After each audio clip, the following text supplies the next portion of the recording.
Birds flying high, you know how I feel. Sun in the sky, you know how I feel. Breeze drifting on by, you know how I feel. It's a new dawn, it's a new day, it's a new life.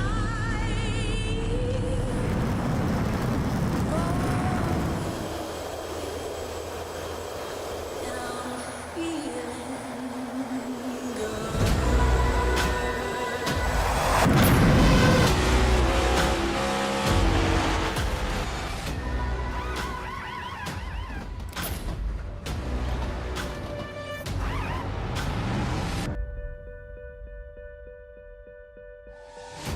Fish in the sea, you know how I feel.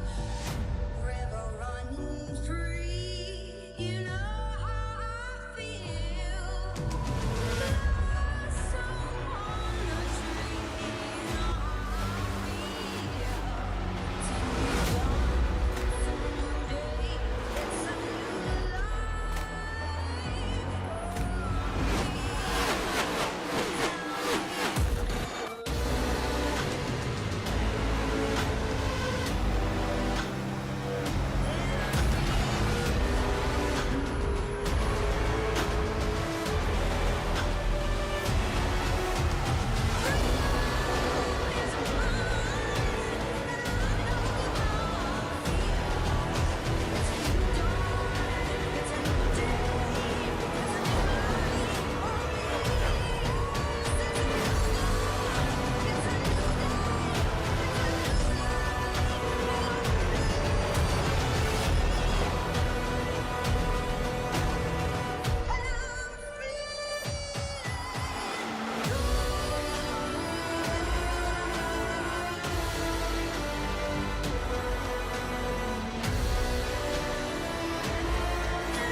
Again. Oh, everybody's lighting me up about no sound. Hang on a second. Oh, Yeah, I got into see if we're back in a second. Everybody is yelling at me. We should be back in just a second.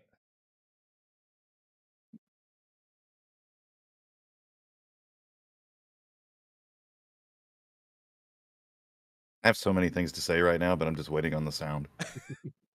So many things to say. Well, there's sound, but now we need video, and I think hot dog. I think we're good. Holy cow! Well, hey, that's what you want to do when the owners of Goat Locker is in with you. It's just completely fudge it all up. So, all right, hey everybody, welcome to Goat Locker Live. I'm here with Pat and Jamie. We're gonna start over one more time. You saw me mouth it over. We'll have to do some captions, I guess, over the first one. But hey, thanks for joining us here tonight. We're gonna do a little Week 4 recap and also a little bit of. Chat is going crazy right now. I appreciate. I can only imagine. Yeah, I appreciate y'all. I needed that honestly. But yeah, a little Week 4 recap and also talking a little bit about Goat Locker going to Bristol. Pat and Jamie in the I will say the booth, but I guess it's kind of the booth. All right, well, let's start over. How y'all doing tonight? I know y'all said y'all were tired. If you could read lips, talk to me. What's going on, guys? I don't know. I had the most profound comments I think I've ever made in my life, and now nobody heard it. So, you know, a real poet, y'all were before this. Yeah, like my night's over. Like it started off so well, and then it just got shut down. And I'll be the first to apologize, Eddie. I did not realize you would get that nervous with us being here. I figured since you'd been around us so long and all those types of things, but. Nerves get the best of all of us, man. So I apologize. I will try not to be so intimidating in the future.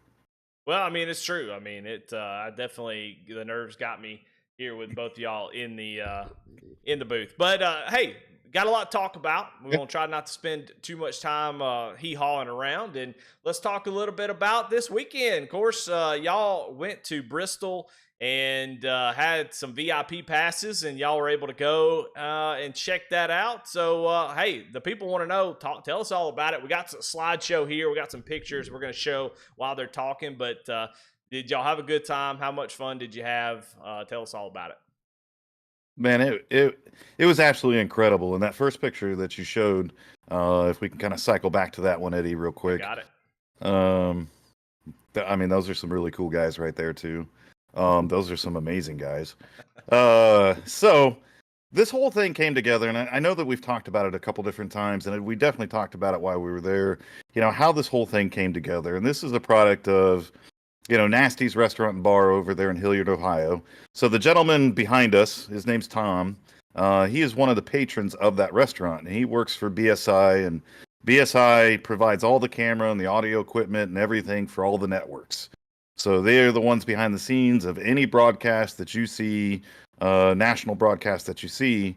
And so he's one of the patrons there. He happened to see some of our races playing at Nasty's, and he's like, how do I give? How do I get involved with Goat Locker Racing? And so I got in contact with him, or he was put in contact with me. We started chatting, and he's like, hey, I'd like to donate these 4 VIP experiences to you. You guys just pick the race and let me know, and we'll make it happen. And so we picked the Bristol Night Race. Couldn't have picked a better race, by the way. And had just an amazing time. Tom took us all over the place. I don't know, Jamie, we got to the track about 2 p.m., something like that. Probably around there. By the time we got to him, yeah, it was about 2 o'clock. Yeah. And from that point forward, I mean, I think he was just as excited to meet us as we were excited to meet him and see what it was all about. But he gave us a complete behind the scenes look of how a televised broadcast happens, to include going in all those trailers you see behind us is where the magic happens, which is absolutely an amazing thing to go see. They took us around on golf carts. They showed us all kinds of stuff. And man, it's hard to put into words what an experience it was, but it was incredible. Yeah, I mean, and everybody, the thing about it was even more impressive than everything that goes into it, which that was impressive as itself. Just insane the amount of equipment and everything that it takes to pull all this stuff together, and the fact that they can get what you see on your TV is happening on the track or whatever it is, whether it's the racing or the interviews or the commentary, whatever, that's happening live on the track and getting into your living room within 8 seconds after everything it has to go through to do that. That's incredible. But what was even more impressive than that was the people that were there working and making this happen. They treated us freaking great. Not a single person acted like, oh, these guys are, here comes another group of people that I got to show off to. Nobody acted like that. They acted like we were the best thing since sliced bread. It was a phenomenal experience, and I can't thank Tom and BSI enough, for giving us this opportunity and showing us around like that. It was amazing. So I'm taking it away. Y'all got a newfound respect for broadcasters. So maybe y'all take it easy on the rest of us out there, the low men on the totem pole when it comes to broadcasting. No, that's Why is cool. that picture here? I don't understand why that picture just came up. Which one? The one that was just on the screen. Talking about this He's one? trying to. Yeah, Oh, yeah. No, it's not funny. Not funny at all. I'm assuming that's Almondinger's. It trailer. It is. So It is. It is. It is. Were you Almond tricked? trailer. Was somebody? Would you lose a bet or what happened here? No, hey, I always try to be a good sport about things. And we're walking down pit road, and there's the Almondinger's trailer, and I'm like, all right, guys. I mean, if you want to take a picture, I'll stand in front of the hauler. And I tell you, the crazier part about it was, so I talk. Everybody has drivers they like, they don't like, all those types of things, and it has become a running joke in Goat Locker, with the whole Almondinger thing. And it was Regis Clark that actually sent me a little die cast and everything too. I wanted to throw it in the trash. I didn't. I held on to it.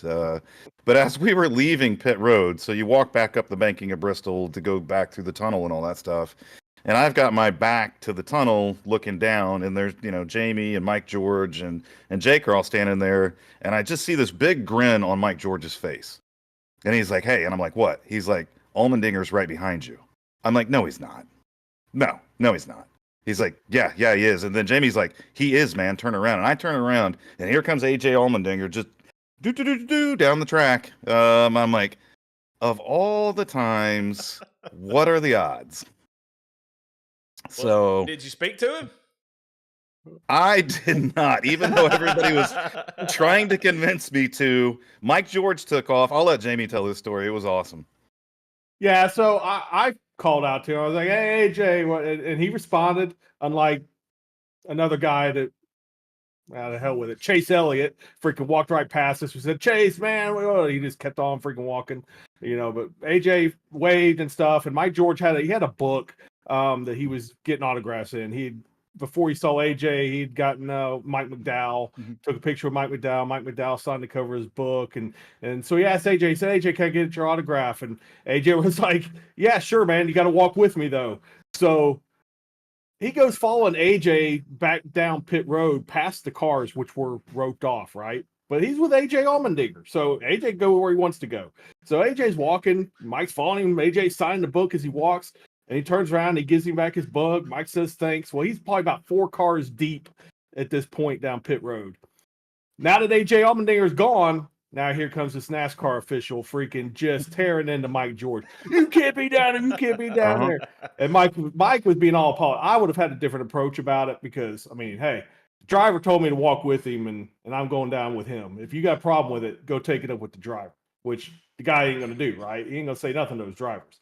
So, but it was pretty funny. Mike got kicked off of pit road after he was invited by AJ Allmendinger. Yeah. And then shortly after that, we walked up and, Chase Elliott walked by us and ignored us. But then Chase Briscoe was wrapping up some autographs. He was signing people. We were kind of a big deal with those VIP passes, right? So I was kind of making fun of the people that were standing outside that area through the bars, right? They looked like detainees or something, sticking their hands through the fence. The pores, as we call them. Yeah.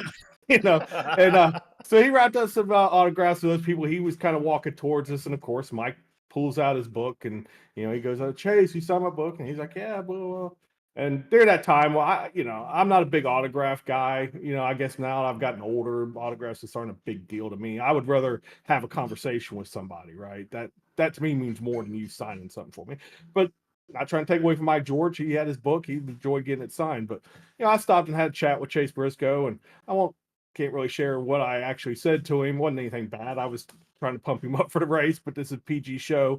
So, and then I said, go out there and give it hell, man. And not really, but we'll say that's what I said. And Yeah. he was like, well, we're going to sure try. And I was like, all right, man. I said, I'm just here to see the 14 back in victory lane, pat him on the shoulder. But what I didn't know realize was there was a damn camera crew that was coming around behind him filming while he was interacting with people. So they probably caught exactly what they're doing. And, Well, he might be on hopefully- Netflix. You never know. I don't know if Netflix might, is there. Might be. I don't know who it was. I don't know who the camera crew was, but I didn't realize until he Go walked lock away. her on And I was Netflix. like, That's the oh, next no. step, right? Yeah, Just I go guess, lock her on yeah. Netflix. I guess Hell so. yeah.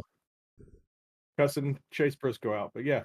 Well, Yeah. I mean, so obviously 120,000 people that were there at Bristol, which is a great turnout. I mean, Yeah. obviously people were working, hoping for something similar to what the spring race was, but everybody's got opinions. And if you listen to NASCAR podcasts, they're going to tell you all about the opinions about the race. But what's the atmosphere like at Bristol for those who don't know? I've never been to Bristol. The night race, I mean, it's a legendary race. 120,000 people. What was it like? It's hard to explain. It really is, unless you go to that track. I mean, there is no other track on the circuit like it. You're in a bowl. I mean, a giant bowl. And you can't get away from the sound. You can't get away from the smell. You can't get away. The bleachers are constantly vibrating the entire time. I mean, it's insane. And it's just nonstop action. I mean, you can't get your head whipped around fast enough to even follow your favorite driver. It's just going so fast. And so you're trying to keep up. That is a funny picture with poor Mullins down there looking like, what's up? Looks like he was photoshopped in. He does. It actually does look like he's photoshopped in. He really was there, people. He really was there. He We was. didn't just Yeah. paste him in there to make it look like he was. I think every He was- picture that I'm going to do from now on is going to have Jamie Mullins poking his head up through the bottom. I think that's awesome. He was awesome, man. He took care of us, man. He's always walking around. Hey, man, you need a water. He brought a bunch of hearing protection to make sure everybody was taken care of. And that's kind of maybe that's a good way to explain Bristol. So I was talking with Jake Ellingson and all that stuff, and I'm like, hey, man, you're gonna need some hearing protection. He's like, oh man, I've been to plenty of races. I'm deaf in one ear. Da da da da. Mm. I'm like, you're going to need some hearing protection, man. This sound gets caught in this giant bowl and goes nowhere. And lo and behold, they fire the cars up. And, under caution, it's not so bad. You want to kind of hear it. But when they get up to full song, you could just see Jake stick the earplugs in. Mm. I'm like, yeah, man. It's intense, man. And the atmosphere that's there and all the things you could do and walk around, it's just one of those tracks that, there's not a bad seat in the house. You can sit anywhere there and see the entire track. There's a lot of places that you can interact with, drivers and signings, and you don't have to walk 3 miles to do it because, Bristol Motor Speedway is just a small little track. So yeah, man, I mean, if you have a bucket list, and I think we talked about it before, and I know Eddie, I mean, you want to make it out there to Darlington and all that other kind of crazy stuff. But as you're tracking back east, I mean, you're going to hit Bristol first. You have got to go to Bristol. Mm-hmm. You absolutely have to. And that's the first time I'd been to the night race. I'd been to 2-day races with Jamie. Me and Jamie went together. And the night race was, if you could top a race at Bristol, go to the night one. I mean, just the lights and everything that's happening, just amazing, man. Well, every race in NASCAR has its own kind of feel to it sometimes. I love that about NASCAR. Like the Indy 500 for IndyCar, it's a totally different animal. And NASCAR's got a lot of premier races during the season, and Bristol night race is one of those crown jewels, in my opinion. I'm not sure if everybody would agree, but I would. I would say if I was a driver, I'd want to win that race. So it is definitely one of those I've got to get to as well. It's such an interesting place. And, I'm going to be honest with you, even the broadcast for the race brought it. I know y'all couldn't see it, but when I was watching at the house on the couch, I'm telling you, they brought it. You know what I'm saying? So the broadcast, whenever they come in to talk about Gateway, they're like, oh, welcome to St. Louis and show the arches. And all right, we're going to have a good race. But at Bristol, man, they had the music coming in just right. They were playing all this crazy music and leading up. I mean, the broadcast was feeling it. So it's definitely got a football atmosphere type feel. You put 120,000 people. It's unbelievable.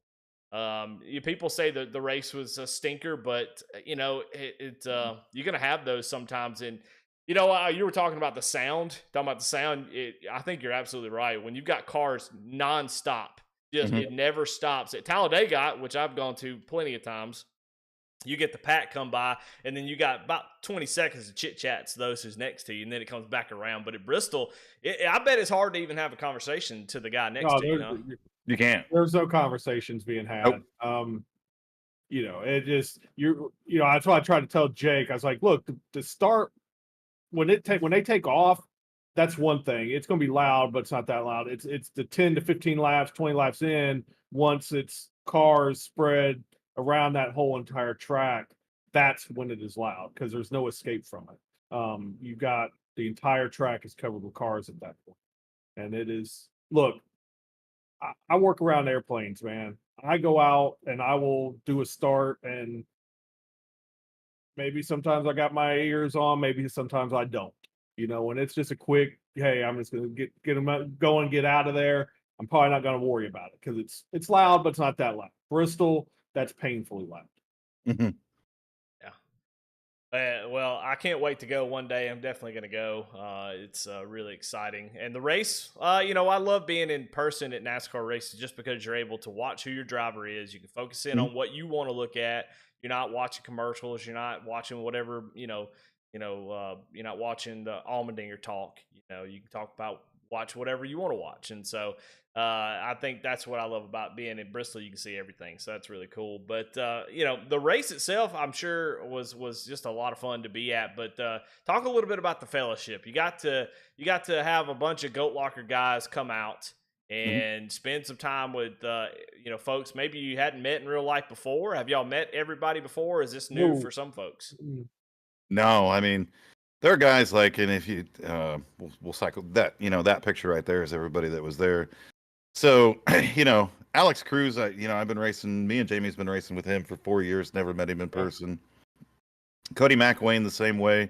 So when you think about, I guess the original Goat Locker guys, that we've been racing around since, 2020 when we were in 2 different leagues, ago, racing with those guys. So that was absolutely insane to actually meet them.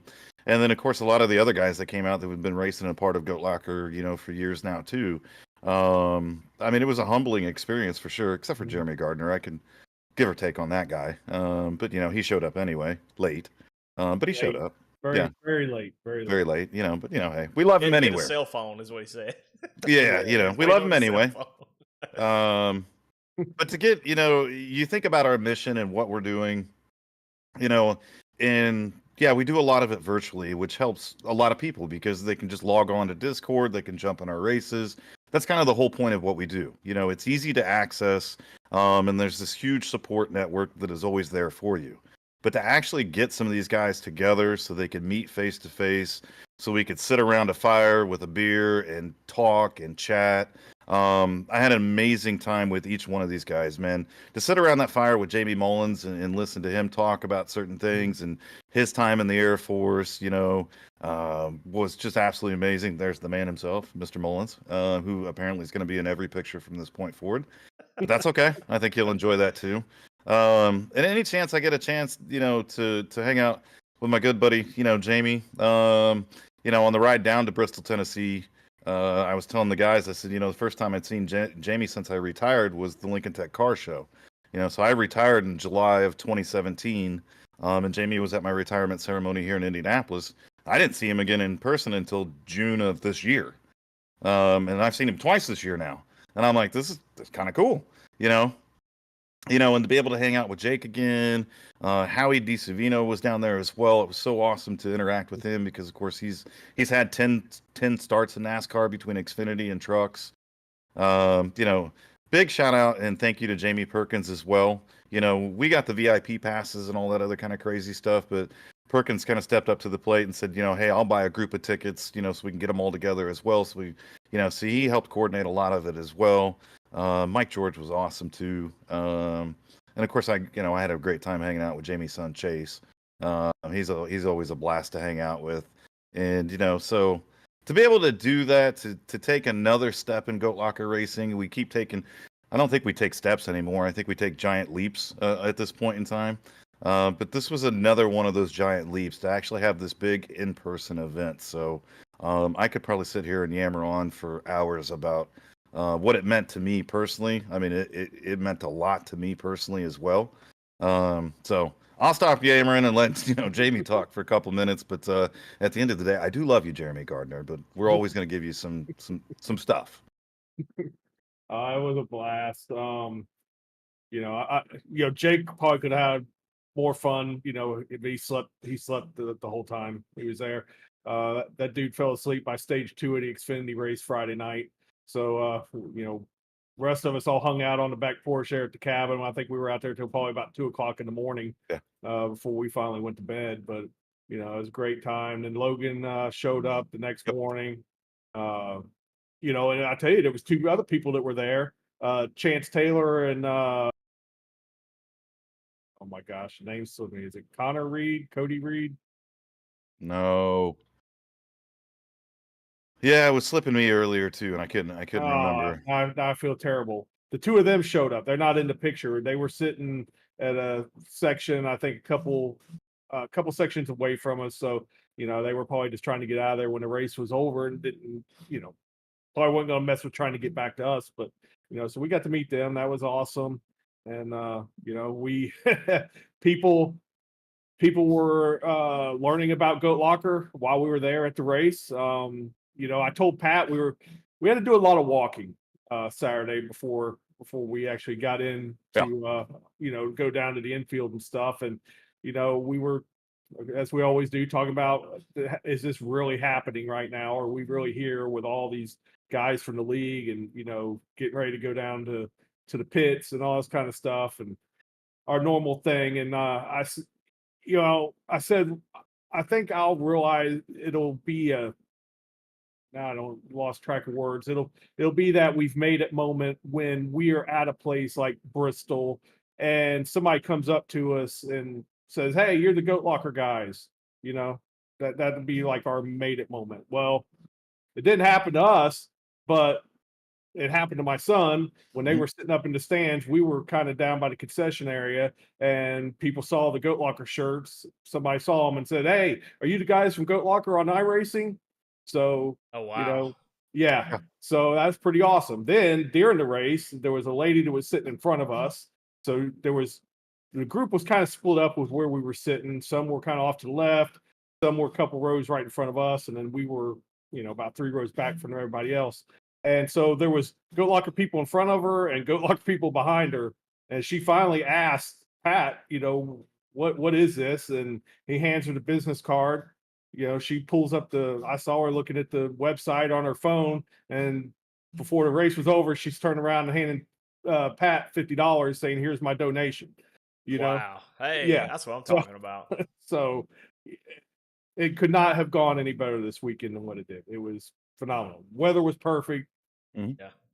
I mean, the race, I've seen a lot of complaints on the race. I saw Podcrass's poll, and it was like a 26% approval rating or something for the race.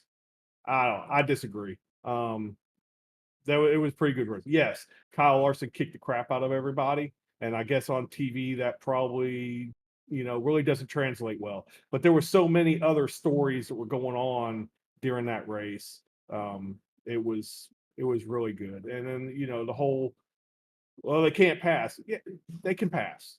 Mhm. They can pass. They had to work at it, but they could pass. I think the biggest problem right now with the next gen car is there's not the drop off from the haves and haves nots like what there used to be with previous generation cars. I mean, we just watched a Bristol race where the only car that was off pace all night long was the 66. Yeah. That's the Yeah. only car that was off pace. I was yelling at Everybody him. else, He was yeah. a rolling chicane. Yeah, I kept yelling at the TV at him, like, get this guy off the dang track. Yeah, well, yeah, there's actually people cheering for him before that race was over because he just kept going, kept staying in it. But so when they're talking about Martin Truex getting sent to the back after I guess he had a speeding penalty, Yeah. and then he ends up getting lapped because he couldn't pass people. Well, yeah, he could pass people, but all those other cars besides the 66 were relatively just as fast as everybody else. You know, it's not a matter of not being able to pass. It's just that's what parity causes. You know, so unless you have a situation with like the spring race where tires just fall off and are so bad that the car is handling so poorly, you're going to have a race just like we had Saturday night. I mean, there was very few cautions. Well, what, 4? Yeah, the 2 Maybe. stage breaks and 2 other ones, you know, Logano and Corey LaJoy. Yeah, that was it. So I thought it was a great race. A lot of, like I said, a lot of stories going on throughout the field within that race. It just probably didn't translate well to the TV. Yeah, I'm a Kyle Larson fan, so I liked about 470 laps of that whole race. So, Yeah.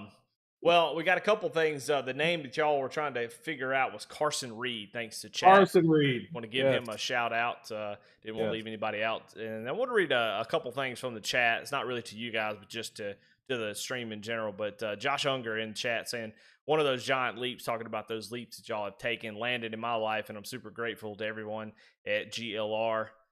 So really cool to see that. And then Mike George said, had a blast, guys. Can't thank all of you enough. So it's good to see those type of comments, and everybody's excited. People are constantly talking about Goat Locker. People are coming up to you in real life. It's so cool, and you're getting a lot of really cool opportunities yourselves, which I think you guys deserve. I think you do a lot for other people all the time. It's cool to get something cool that you guys get to do. And so I was really happy to get to see y'all get that knocked off your bucket list. Yeah. So any other stories that y'all wanted to say? We're getting over the 30-minute mark. I don't want to leave anything out. Anything else y'all want to talk about? Any other stories from Bristol before we move on, or do we cover it all? I guess. Well, Howie is, I guess, renamed Pat. Pat has a new name, so. But it's not really PG. No, we can. But Pat does have a new name. Yeah. So yeah, I gained a nickname that I didn't know I had. We get the beat. Yeah. So no, I'm kidding. Yeah. So thanks, Howie, for that.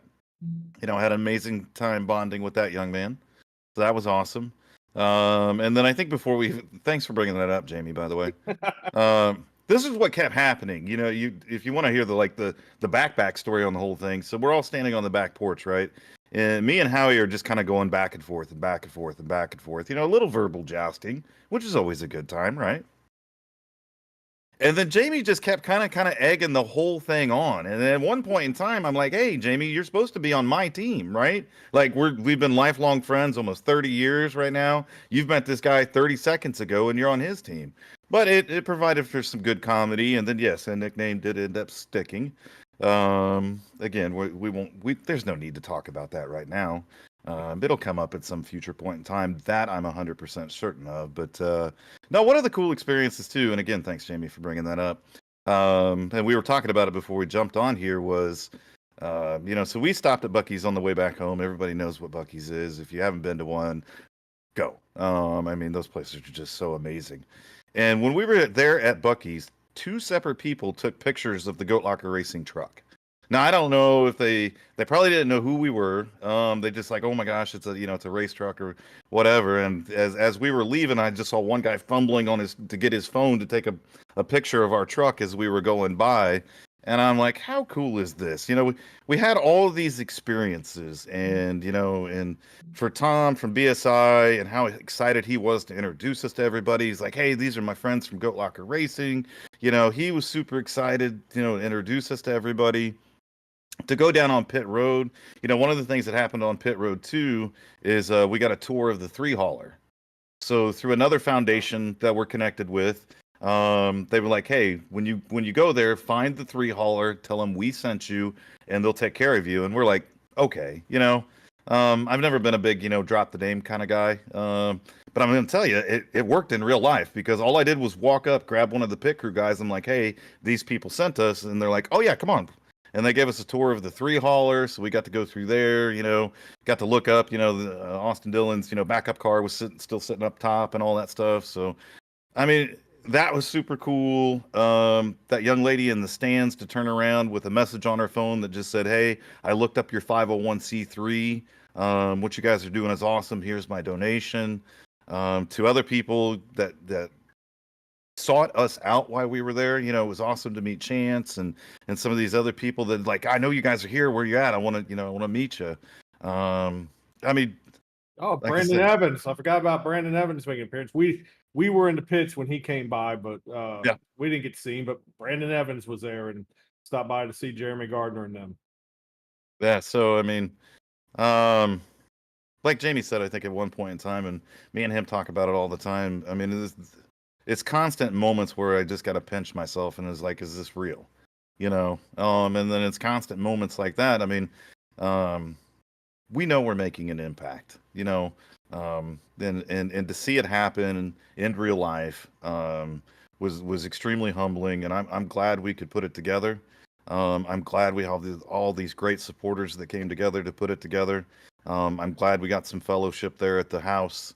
Got to drink some beer and some bourbon, eat some pizza, and just you know be around each other. And so it made it all worth it, man. But yeah, I mean, from people taking pictures of the truck to recognizing who we were to seeking us out to handing us $50 in the stands to Tom and everything. I mean, absolutely amazing, man. Yeah. Well, it's really cool when being online, meeting people online has been a thing for a long time now that the internet's kind of matured. And you meet people on the track that you get along with, and y'all have a good time. You get on Discord and chat, but it's a different thing when you meet somebody in person and you kind of get to them face to face. That's how we're supposed to talk to people and meet folks. Mhm. And it can change your opinion about some people, maybe good or bad. I don't know, but usually it's for the better. Yeah. And you see them, and you get to talk to them, get to a little bit more time with them. So I'm happy that a lot of the Goat Locker guys and folks around in the community got to come together and make it a big event. So just a really cool thing for y'all to do to include everybody in y'all's bucket list, going to Bristol and Mike George coming along, and then everybody else joining. So just really cool to hear all of those stories. And not the best segue, but it is something that we want to talk about. So forgive me, I'm the master of the bad segues. But Suicide Prevention Month is September, and we do want to mention it. Obviously, it's a big thing, and mental health struggles with PTSD, veteran suicide are very real problems. Goat Locker Racing was founded on the principle of helping our nation's warrior and first responders through virtual racing to give them an outlet to work through mental health issues or just the stress of the day. One veteran, one warrior, one lap at a time. And I think that's important to always kind of talk about when we're talking about all the stuff. What is Goat Locker doing? What is it? This is the sort of the foundation of a lot of things that Goat Locker is about. And so we just want to make sure that I don't think we really need awareness for suicide and prevention. But it always is good to talk about it because there's probably somebody that you sit next to at work, or you race next to in a racing league that might be having some sort of issue. So it's always good to talk about that. So I want to bring that up. Did y'all have anything y'all want to say about it? I won't put y'all on the spot. Well, you can always put me on the spot. I'm pretty good at it, man. I think I would agree with the statement that you made, Eddie. I think there is a lot of awareness about it. But I think one of the things that it's having the conversations.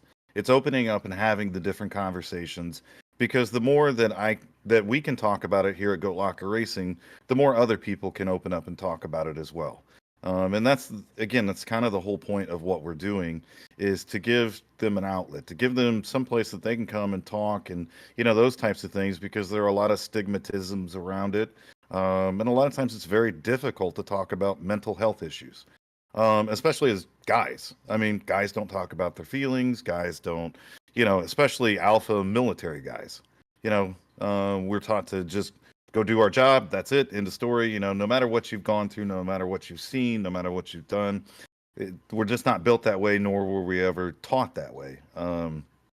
So to give them this kind of platform that hopefully everybody's kind of comfortable with and can talk. And again, it was amazing to hear some of the stories while we were down there in Bristol, sitting around the fire and things like that. And again, that's just another one of those things that lets you know that Well, I think we're doing things the right way. I think we're building things the right way, and I'm glad that we can, have this outlet though where we can talk about it, and be open about it. Jamie, you have anything? I'm good. Yeah, Okay. just everything you guys have said. You know, All right. Well, hey, that was awesome. It's really cool to have seen y'all's pictures and stuff. We appreciate y'all sending those pictures in. I think Jake, Pat, Jamie, I think a lot of folks send in some pictures. We kind of cherry picked a few of them out, and it's cool to see y'all's time that y'all had. It seemed like it was a good time, and it's really cool to sit down and talk with you about it and let everybody else hear about what was going on with Goat Locker this weekend. But we had a segment last week, and we wanted to have a little fun. We like to do this over here at Goat Locker, is have fun. We're not taking it too seriously, because just like what we just talked about, there's more serious things out here than whether or not somebody gets in the back of you on a virtual race. But hey, we're all human, and it happens. We get upset, and the first thing we can do is just go get us a keyboard and go let somebody know. So I'll tell you what, let's bring it back this time, and I think Pat is going to do it this week. So let's give the floor to him, and Pat, let us know.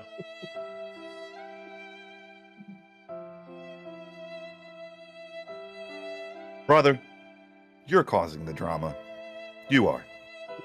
By attacking people flat out? Anyway, have yourself a good night, man. Have yourself a good night, man. Get real, dude. You clearly sped up in the replay and drove right into my right rear corner. Then you did the exact same thing to the 20 car 10 laps later? The 99 is terrible.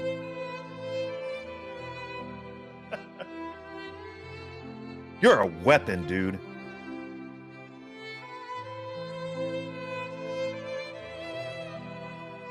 WTF. What are we doing? We can't even drive under freaking caution. Completely ridiculous. All good, man. I'm just tight with that one broadcaster putting blame on me, intentionally blocking pit road. Are you joking? Laughing out loud. They need to look at my wheel as I'm trying to unwind it. Just look at my wheel.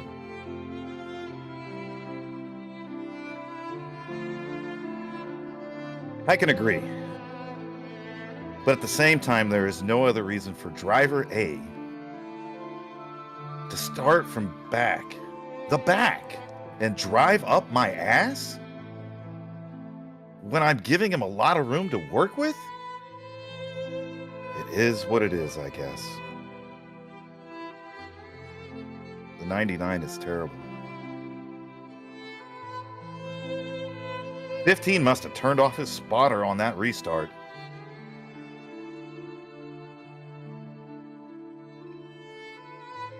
So we don't drive up to the wall anymore? On corner exit? At Dover? You must have thought I had super special tires. You hit me and the 20 in the right rear at the same spot, 10 laps of each other. Have some accountability.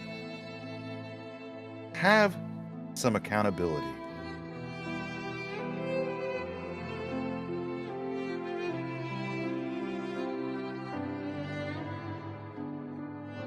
I got no effing words for that. No effing words for that.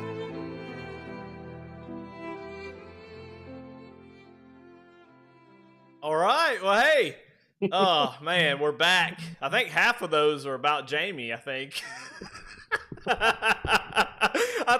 I think I heard quite a few of them that I know were about. I heard the 15, or there's another one I know for a fact was about Jamie. So, hey, look, just to be clear, like I said, these are fun. We take out names, we make them anonymous as possible. It's just for fun, guys. We're not trying to make fun of anybody. It's just that we all do it. We've all said something. Pat, Jamie, I know for a fact you guys have done things, said things that you probably go back and go, I wish I wouldn't have said that, or maybe I shouldn't have said it out loud.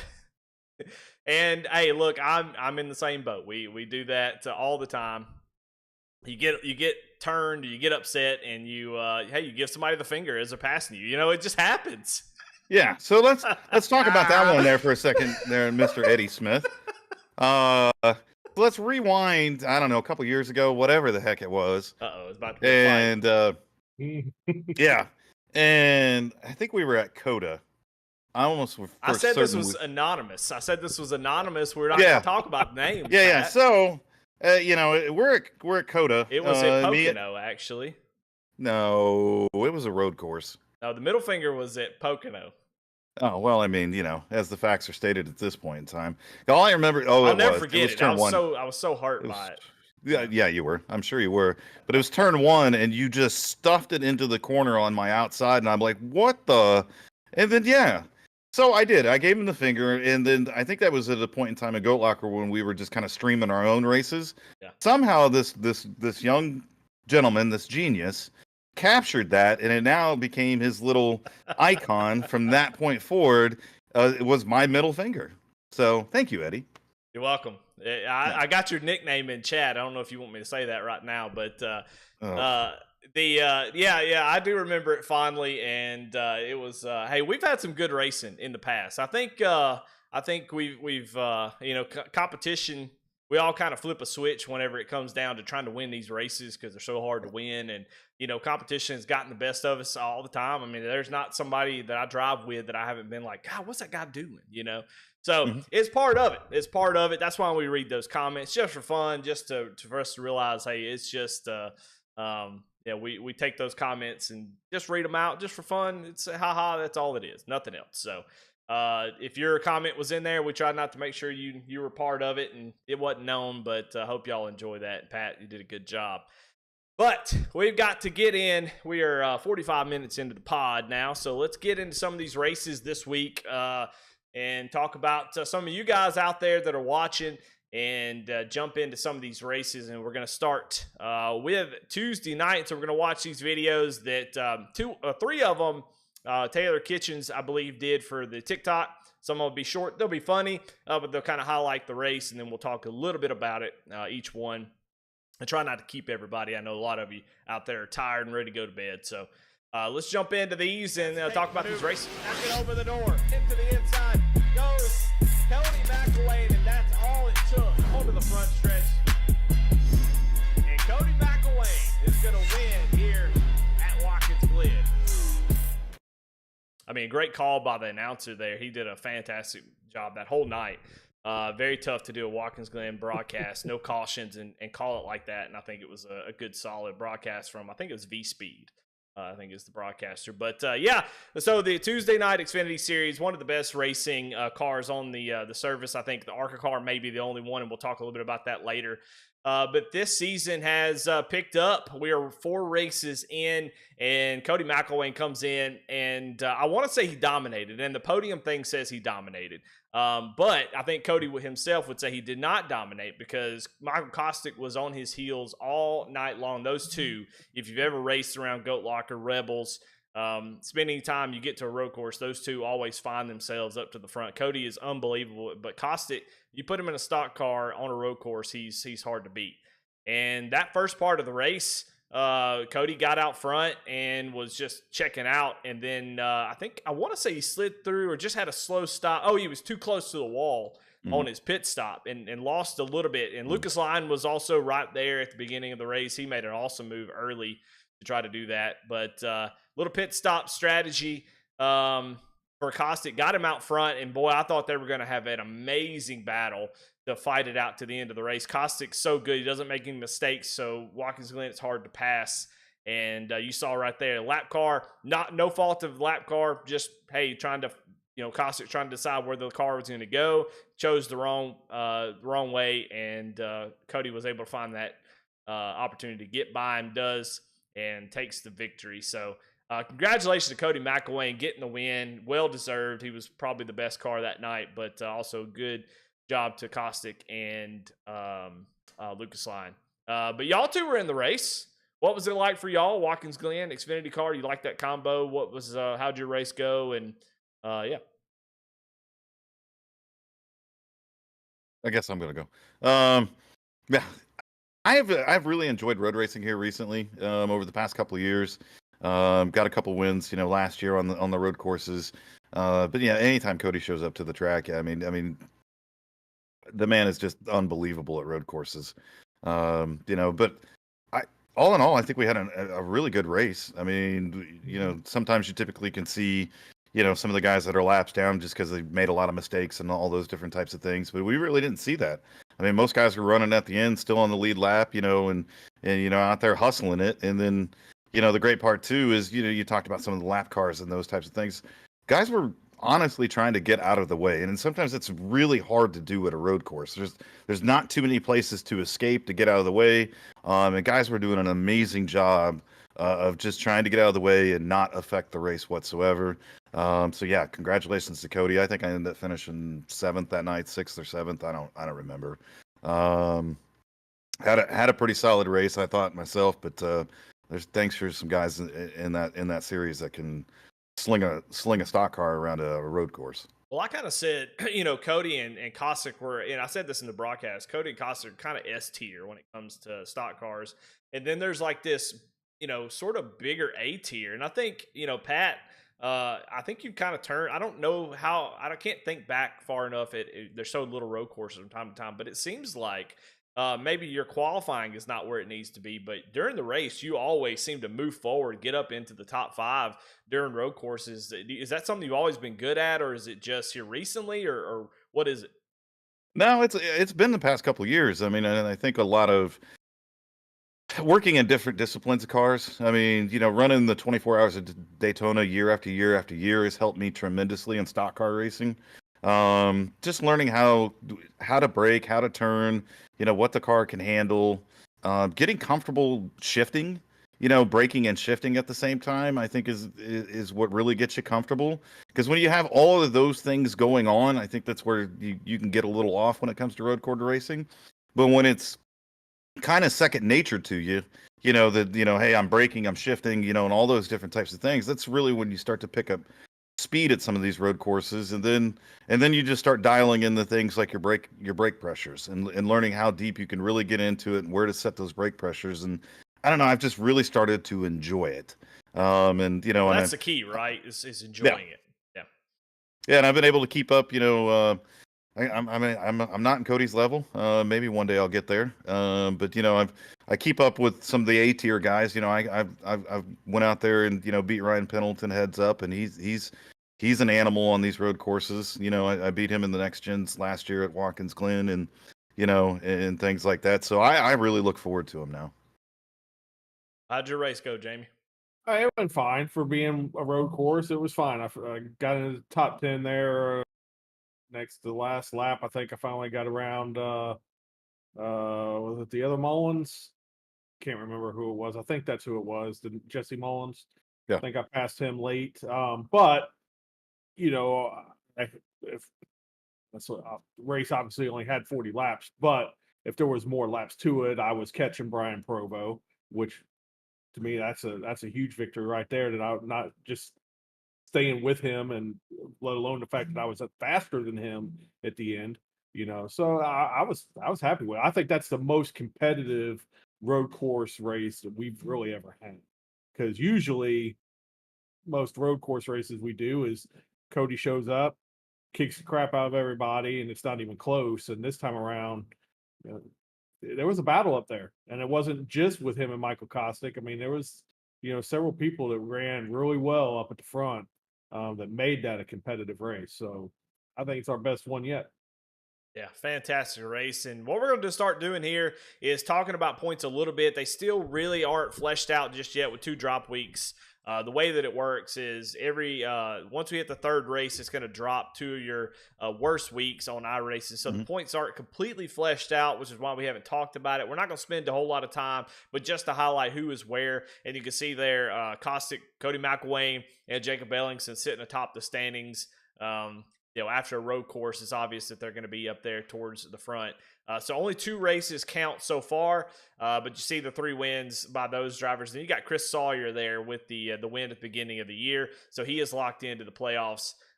So that's kind of where everybody's sitting at the moment. You got Caustic, McElwain, then Jacob, Pat, Daniel Cunningham tied for 5th or 4th place, and then you got Lucas Lyons back there. Jamie is back in 8th. So everything's starting to get fleshed out here. We'll move on from the road course, and those who may not be great at road courses in a couple weeks, that will drop off, and it'll kind of have a better idea as we get closer to playoff time. But we're not going to spend a whole lot of time. Anything that kind of jumps out at y'all real quick before we move on?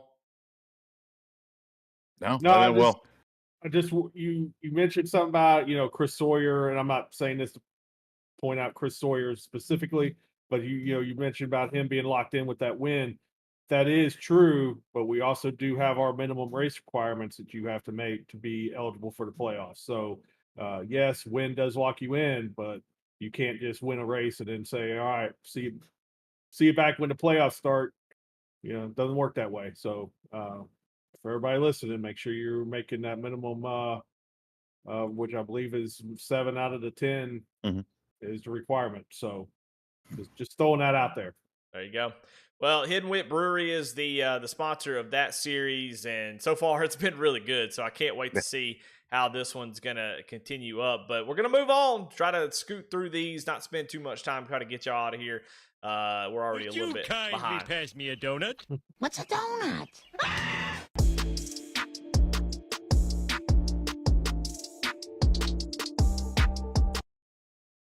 All right, well, there you have it. The Cruising Classics Next Gen series this week was at Bristol. A great place for it to be. Night race at Bristol, and I can tell you, the Bristol racing here on iRacing is completely different than what it is in real life. It seems similar, but it is kind of hard to pass, but man, it's a lot of fun. Golly, the bottom line works. You can save tires. You run up at the top. It'll burn them up. So really, really fun to run that track. And if you're the type of guy that likes to run at the wall, man, it's a great car track combo. I think next year at Bristol is really awesome. Jesse Whittington gets the win. He started 26th in the field. And I think the biggest highlight for the night was just 4 cautions at a Bristol race. And both of y'all in that race. So that kind of indicates it was pretty clean. What was it like out there for y'all? Yeah, I mean, 40 cars started that race. So we put 40 cars on the track at Bristol. The Cup guys just ran Saturday night with 36. So we did 4 better than them. And like you said, 4 cautions. We were really kind of almost starting to look at green flag pit stops there, possibly. And then we had that caution. We had one that came out earlier, but even that one was 10 laps into the race. We were kind of all talking about it in chat before the race. Well, actually, as we were pacing, getting ready to go green, and I was like, I doubt we get around here 1 lap before caution's out, just because 40 cars on track at Bristol. But we ran, I don't know, 10 or 11 laps to start the race, had that 1 caution, and then we had a long run after that.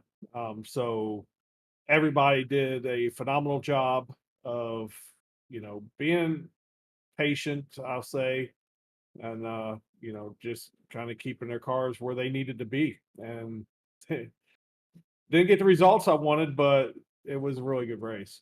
So I was happy with it. Well, I think it put on a really good show. And what's funny about this particular week, the last couple weeks, you kind of had one that y'all are not too happy about the race. But this week, it seemed like it started off good Tuesday, got even better on Wednesday, was really good on Thursday. And then Sunday, man, I'm going to tell you, when we get to Sunday, there is that was a complete just slobber knocker. If I'm going to go back to wrestling, that's what that was, and that was a lot of fun. So this week was a great week in racing for Goat Locker. Pat, how'd your race go? Good. I mean, I ran top 5 all night. you know, I'm never really good at, saving tires there at Bristol. I mean, I tried changing the lineup a little bit here and there. I kind of get kind of focused on one line for way too long, and then, then you start getting some of the guys that save some of those tires and those types of things that start creeping up on you a little bit. But I mean, it was a lot of fun. I mean, it was one of those races that, I think I even said it in the pre-race drivers meeting. I'm like, this race has the potential to be an absolute dumpster fire. And it really did. And then, like, Jamie was saying, 40 cars. But there seemed to be a lot of guys out there that just kind of understood, that it was going to be difficult to pass and not to press the issue. There were some bumper runs, some little bump and runs and things like that, but guys weren't just wrecking into each other. And that's what, short track racing should be. And I guarantee there's some people that left there that night pretty hot under the collar. Not everybody had the greatest night, but overall, yeah, that was an amazing race at Bristol. So, I mean, hats off to to Jesse for winning and all that other stuff, and I know Lucas Lyons raced his guts out all night long, and led a ton of laps, so they're just an amazing race. Yeah. Let's take a look at the point standings for that series. And right now, speaking of Lucas Lyon, he sits at the top of the standings. Again, like I said, week 4, the only 2 races out of the 4 are counting. But it is now that we've moved past the week 3, which is probably the worst week to check points.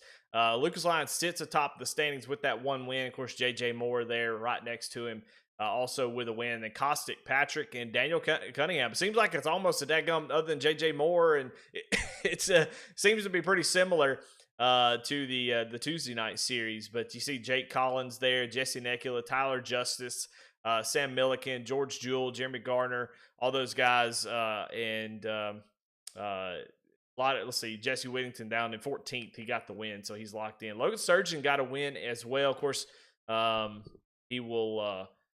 So I can't really read that. It's so small, but I think it's 19th. He's tied with points, but he's locked in for the playoffs. So the next gen being one of those competitive series, kind of like the Friday night series was last season, where we had, I think, 8 different winners before we had a repeat. So might see something similar to that next gen. We've added a lot of guys who are pretty unbelievable. You see JJ Moore up there in second in the standings. His average start is 26th, and he is running those finishes down, coming from the back. Last week he came back all the way from the back of the field to get the win. So really, really cool to see how these flesh out right now. Lucas is out front. So pretty good season there for the Cruising Classics Next Gen Series. Let's move on to the ARCA Series, which was in Indianapolis.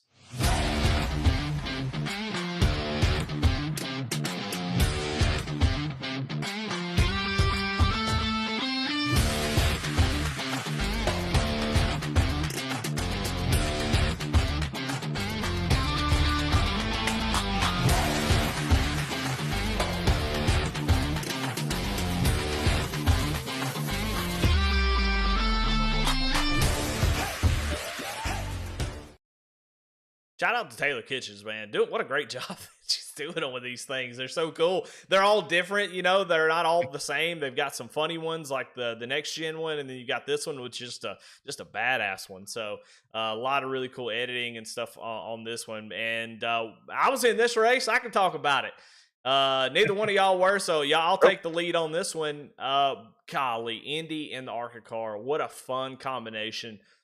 Indy in any of these stock cars is you're towing the line. You're kind of walking a tightrope every single lap, trying to get down to the bottom in those corners the best you can. And this was amazing. I should have clipped more, but there was some 3-wide racing going on that we went through turn 1 3-wide and we came out of turn 1 3-wide. So really awesome racing. That car, the ARCA car, is just so much fun.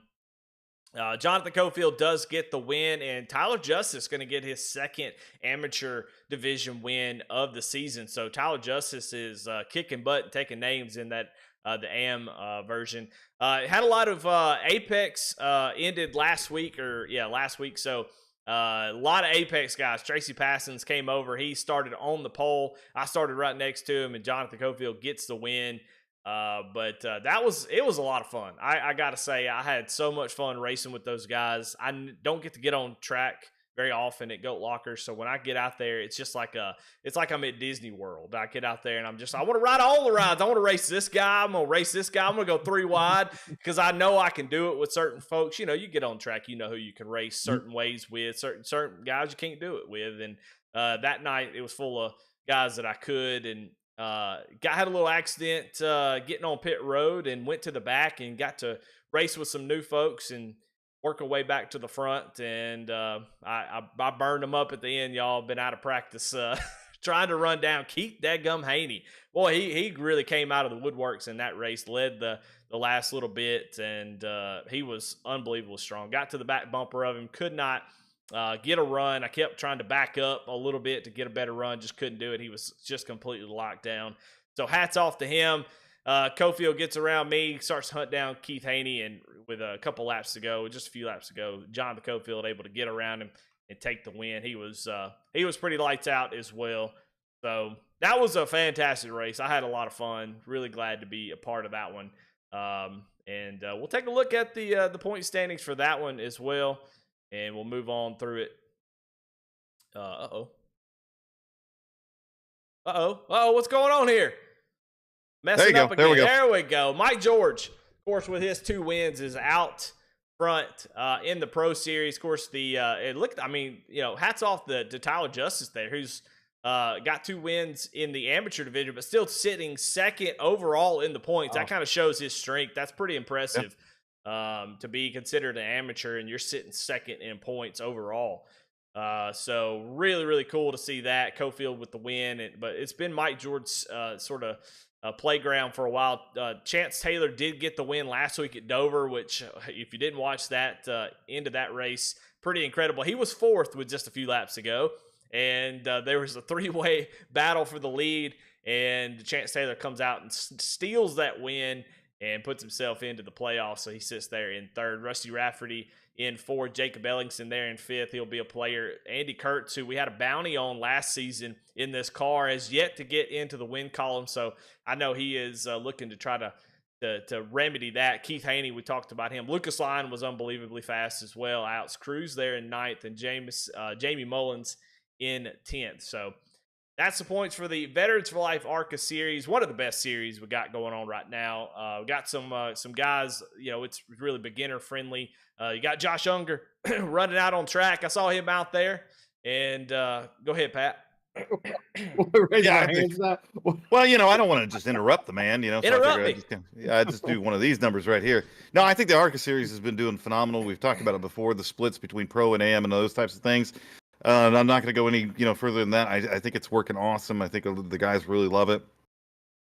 But hey, if you're in the amateur division and you win, do a burnout.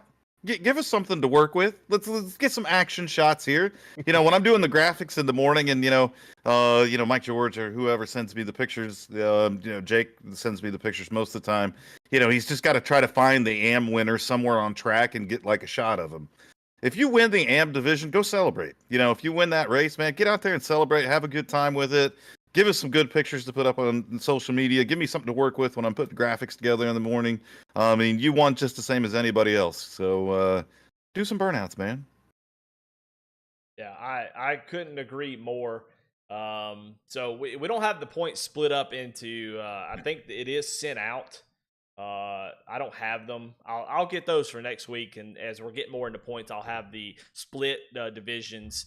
That way you can see the point standings for both those. iRacing doesn't do that, so we obviously can't show it. But still, it's impressive to see those amateur guys up front. Go ahead, Jamie.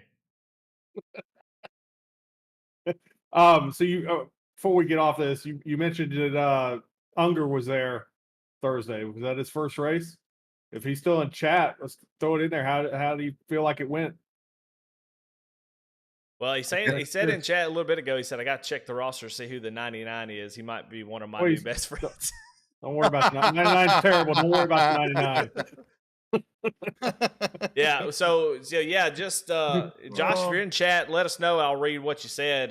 We run around him a couple times, and he seemed like he was getting around the track just fine. He said he's been practicing. I saw him in Discord earlier saying he's practicing for Chicagoland. So he's putting in the work.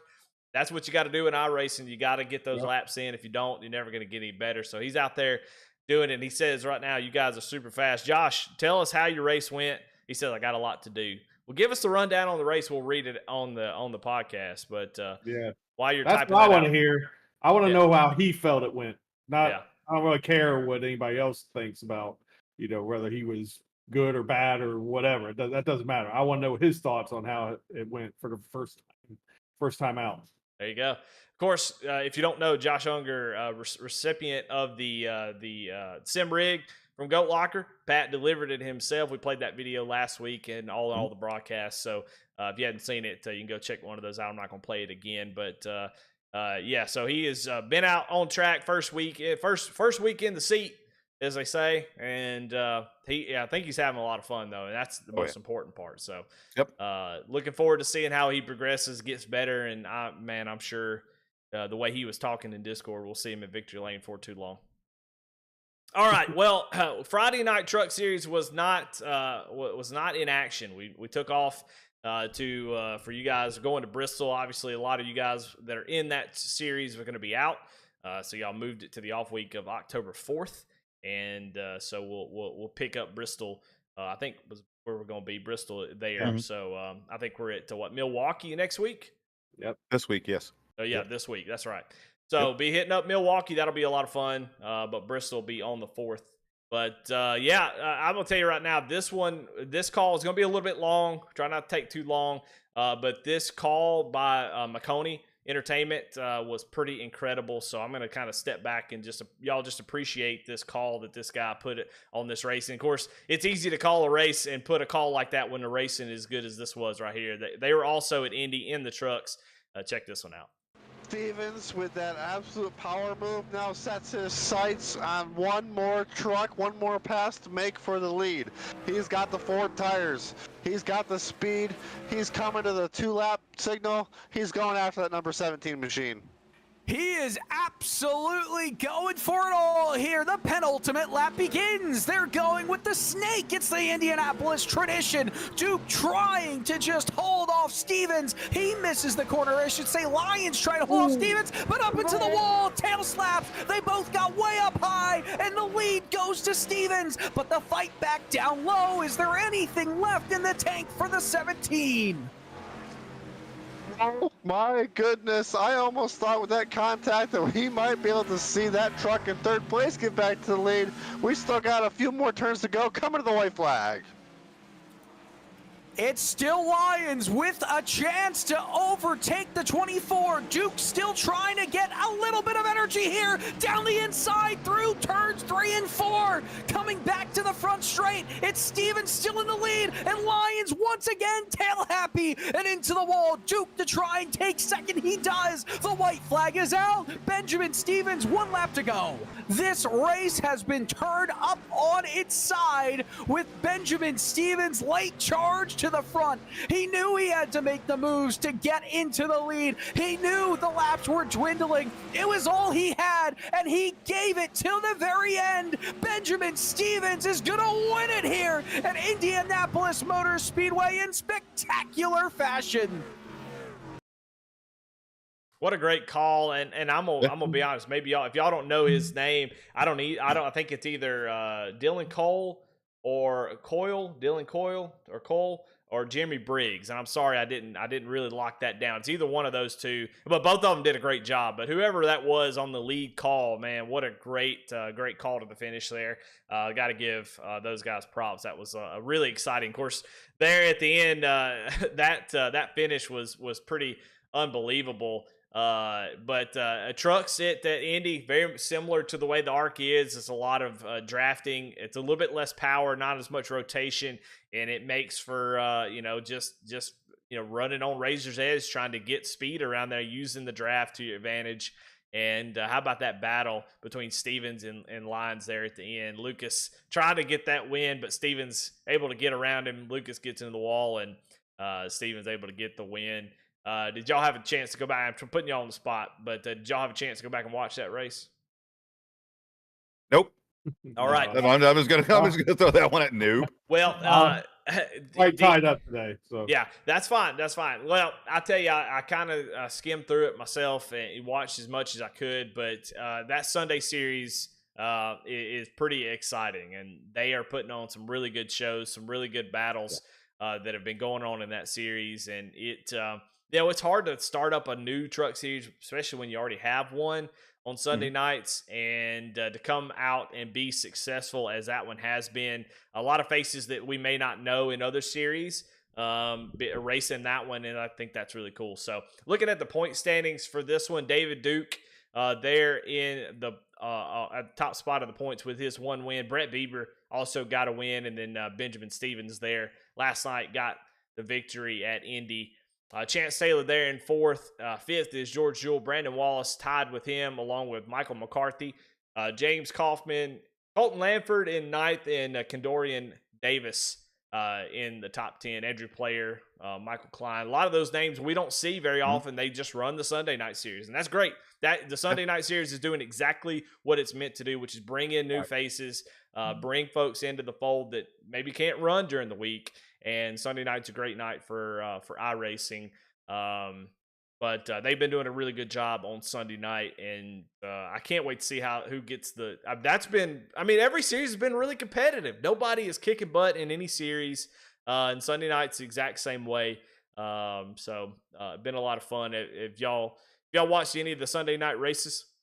Oh yeah, and it has been, and it was really cool for us to bring a second truck series in, to put something on the weekend. I know a lot of people have been asking for that. You know, a lot of the guys that are in the different time zones on the West Coast or the left coast or whatever you want to call it. So to put this thing together, to have Invet step up to sponsor it, to have guys like Mike George and Dan Kirkeel come in to help to put the whole thing together, because it takes a lot to put one of these series together. I mean, I was talking to a gentleman the other day that runs a different league, and they run one night a week, and he's like, "Oh, I'm so tired. Running a league is, oh man, it's just killing me." And I'm like, "Try running 5 of them." And then on top of running 5 of them, try having a nonprofit behind that and everything that goes behind that. And so, the racing has been phenomenal. And I know we're talking about the racing, but I can't say enough about some of the guys that have stepped up within Goat Locker Racing, like Mike George, like Dan, like Tim. We talk about Jake Ellingson all the time, so I'm not going to talk about him anymore, except for he did take mother loving.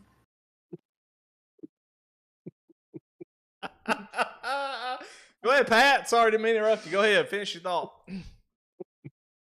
I'm saying all these nice things, I'm trying to say nice things about people and all that stuff. And apparently somebody out there in the chat is, having themselves a good time. And I think that's probably Jeremy Gardner. He's always the first to come off with this kind of crazy stuff. And so, one of the funny, stories about Jeremy Gardner, because he likes to whine and complain that he gets wrecked all the time and all this other kind of crazy stuff. Never wants to take accountability for his own actions. Take accountability. Have accountability, man. Yeah, so I'm a big man. I got broad shoulders. I could take all the stuff that he puts out and he whines and cries about. And the funniest part about the whole thing, we're standing on the back deck of the house, and he was scared to even stand next to me. He thought something was going to happen, like we were going to bump into each other and he was going to go flying off the balcony or something. So I think the man himself has got some issues going on. But yeah, you see, at least there was at least 2 people in between us in that picture. And every time I tried to move next to him, he'd just go run off a different direction. So I guess I'm in his head, which is kind of crazy.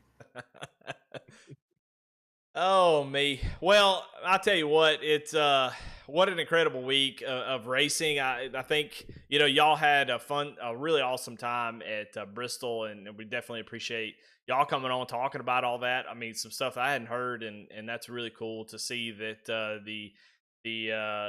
that Goat Locker's reach has kind of continued to kind of get further and further out. So just appreciate all that y'all do. I'm glad that y'all got to cross that off your bucket list, and y'all deserve to go do something like that for sure. And so happy that y'all got to go experience that. Mike George as well, coming along as a Summer Series winner. Got those VIP passes along with it, and everybody that went seemed like a lot of fun. And then, it kind of overshadowed just a great weekend racing. It's just all in all, a Goat Locker hitting on every single thing that's going on right now. The racing this week was just unbelievable. So shout out to everybody that races in Goat Mhm. Locker. Y'all putting on the shows. These broadcasts are not cheap, and they're also not. It can go either way. When Goat Locker's trying to put themselves out there, trying to market themselves. You guys are a big part of that. When you get on track and you race each other respectfully, you race each other hard, you have really good quality races, that only helps Goat Locker. When you get out there and you have 33 cautions, like I see in other leagues, it doesn't represent Goat Locker the way that they want it to. So this week I've got it. There's a lot of times Jamie will have a 3 or 4 paragraph thing in the announcement channel saying, "Hey, this is something we need to work on." And there's a lot to, but this week I got to give y'all props, man. Just fantastic racing all the way around. A lot of camaraderie. The soapbox didn't get a whole lot of use this week. I don't know what reason that might be. But it seemed like it was just really solid races, no big cautions. And so y'all keep that up. That kind of racing goes a long way. It makes people want to be a part of it. I can tell you whenever it is clean like that, folks want to be a part of whatever you got going on. And Goat Locker will continue to grow. But as far as this podcast, we've got an hour, 20 minutes, so we're going to have to call it quits to get these guys out of here. They're wore out. Been had a busy weekend, and we want to get y'all out of here. But hey, any final thoughts from either of you before we call it quits here tonight? Man, we talked about a lot here this evening tonight. I again, just incredibly humbled by a lot of different things as we continue to grow, as we continue to have people come in and race, to have people support the nonprofit, to just the outpouring of everything has been absolutely amazing. So I appreciate each and every person that's come along for this journey. And y'all don't know the impact that we're actually making. And so it has just been phenomenal to be a part of it, to watch it continue to grow, and just keep your eyes peeled. We've got more and more news coming. We've got more bigger things coming down the pipeline. So just keep your eyes peeled. The train's moving pretty dang fast. Yeah, it's definitely moving fast, and just can't thank everybody enough for getting us to where it's at this point. Had a lot of conversations about the beginnings of Goat Locker, this weekend. It's kind of funny how people perceive it. Sometimes perception is different from reality. So it's kind of interesting to hear that from other people, but we don't get to where we're at without everybody here. And me and Pat know that it's not just on us. It's everybody here. And just like you said, Eddie, putting together quality races for these broadcasts it's vital. I mean, and yes, sometimes I do have to put out these paragraphs worth of stuff, but basically at the end of the day, we got a lot of new guys here. And we always say it every time when a new season starts. Well, we got to get used to running together again. Well, I don't know. I get a little tired of hearing that, right? Everybody should know what the standard is here at Goat Locker, and you're going to conform to us. It's not going to be the other way around. And I think we're starting to see that conforming. And the racing has definitely improved here this past week, and no reason to think it's not going to continue on that way the rest of the season. And for this season is the first time prior to the start of the season that we didn't have to go out and do a bunch of recruitment posts. Didn't do a single one. And now here we are with 5 series running, putting 40 cars on the track for next gens. Every other series is upper 20s, if not into the 30s. So it's going well. And a cool podcast. And an awesome podcast. And the Well, 99's terrible. The 99 is terrible. Well, I tell you what, appreciate y'all, Pat, Jamie, for coming on. It's really cool to hear y'all's y'all's opinion or your weekend, and also your opinions about the races. Always glad to have y'all on. We'll have y'all on more throughout the season, I'm sure. But coming up this week, we've got let's see, tomorrow night, the Hidwit Brewery Xfinity Series. We got Dover. Golly, I can't wait. I'm excited. Dadgummit. Let me get to Tuesday night, because I love me some Dover, and it's going to be a fun race. Then we got Watkins Glen in the Next Gen Series, which that should be fun as well. Thursday night, We've got Chicagoland. Holy cow, what a combination. The ARCA cart Chicagoland is one of the best. If you've never run that, Chicagoland doesn't get much play these days. But you get on the ARCA car at Chicagoland. That is a fun time. And then we are at Milwaukee in the Friday Night Truck Series, Veterans for Life Racing on Friday night. Not a Milwaukee fan. I think Jamie is not. We'll get Dover. I hate flat tracks. Yeah. Well, after Milwaukee, you'll get to go to Bristol, Dover, There and we then go. Watkins Glen. That's a pretty cool little 3-race stretch. And then in the Sunday series, let's see. It's going to be Las Vegas. Oh, that's going to be fun. So, hey, There you go. really good races up this week. Let's keep that momentum up, and let's have some good, awesome racing. And if you don't have a good race, definitely take it to the soapbox and let us know. All right, guys, thanks to all of our sponsors. Again, all those that we mentioned already, Jam Printing Promotion, Veterans for Life Foundation, Cruising Classics, InVets, Indiana Veteran Fairs. I'm butchering that really bad. Pat, help me out. The Indiana Department of Veterans Affairs. Yeah, there we go. Yeah, I don't know why I butcher that one right there. I Yeah, butcher yeah, that those every guys. single time. Veterans for Life Foundation, racing. Sorry, I'm trying to read 2 or 3 things at the same time. My eyeballs are going to go different directions. Above the L line, iRacing, McConey Setup Shop, and all the other sponsors and partners. So thank y'all very much for watching. Hope y'all enjoyed it, and we will see y'all next week.